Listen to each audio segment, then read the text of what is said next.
Disclaimer.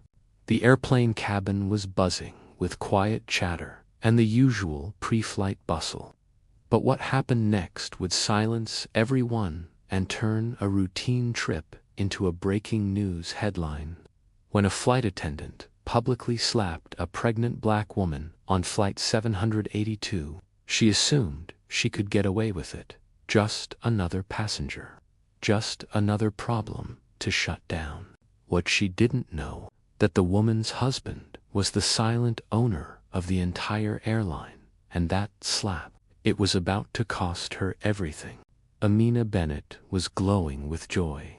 7 months pregnant, she and her husband had just celebrated their 3rd anniversary with a surprise getaway to the Bahamas. Calm, kind-hearted, and deeply graceful. Amina had spent her life serving her community as a nurse and giving back through women's wellness initiatives in her neighborhood. But despite all that, she was still treated. Her husband, Marcus Bennett, a soft-spoken entrepreneur, rarely spoke about his wealth. In fact, very few people knew that he was the quiet billionaire behind Skynova Airlines, one of the fastest-growing airline brands in the country. He believed in letting the work speak for itself and in watching closely from the shadows. As Amina boarded the return flight to New York alone, Marcus had an earlier business meeting and had flown out a day before. She smiled at the flight attendant, a sharp-faced woman named Kelly, who barely returned the smile.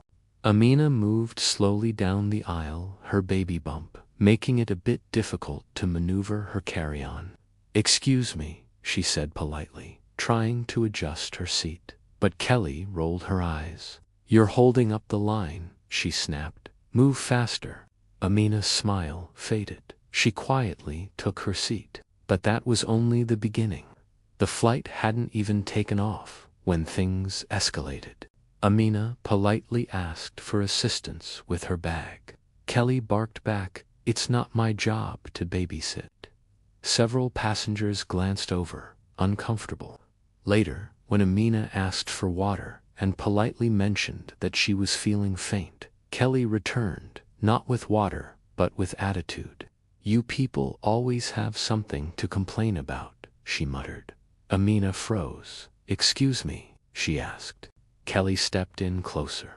"I said," she repeated, louder this time, "you people think the world owes you something."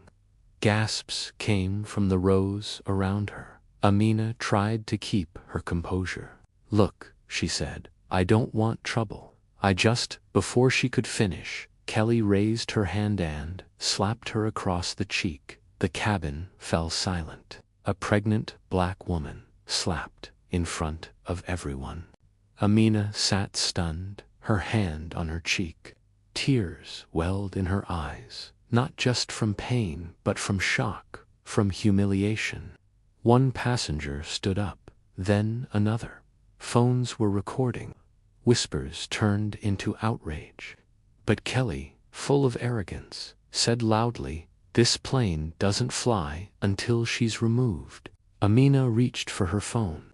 Through trembling fingers, she texted just 3 words to Marcus. It happened again. Marcus Bennett was in a meeting at Skynova's Manhattan headquarters when he received Amina's message. His heart sank. He excused himself, walked into his office, and pulled up the flight tracking data for Flight 782. He tapped into the airline's in-flight camera logs, an internal feature that monitored flight conditions for safety. What he saw made his blood run cold. His wife, his pregnant wife, holding her face, surrounded by people trying to console her, and a flight attendant standing over her, smug and unbothered. He didn't call security. He didn't alert the press. He called the captain. "Hi, this is Marcus Bennett," he said calmly, "owner of Skynova. Please inform your crew that they are being met upon landing by the executive board, especially Miss Kelly." The captain went silent, then replied, Understood, Mr. Bennett.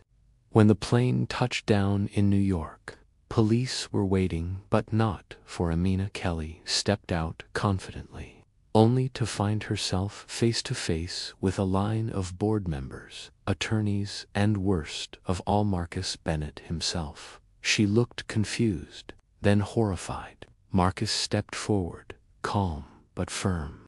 "I believe you owe my wife an apology," he said. Kelly stammered. "Your wife?" Amina stepped beside him, holding her belly. "You slapped her, you insulted her, you humiliated her in front of dozens of people, all because you assumed she was powerless," Marcus continued. "But today you'll learn what happens when power is silent, until it speaks." By morning, the story had gone viral.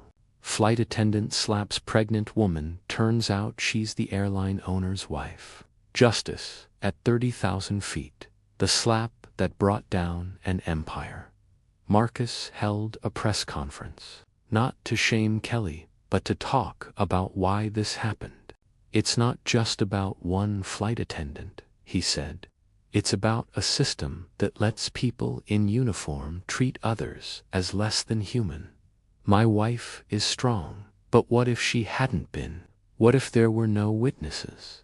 That's why we're launching a new initiative, Respect in the Skies, a program that trains staff in empathy, equality, and professionalism."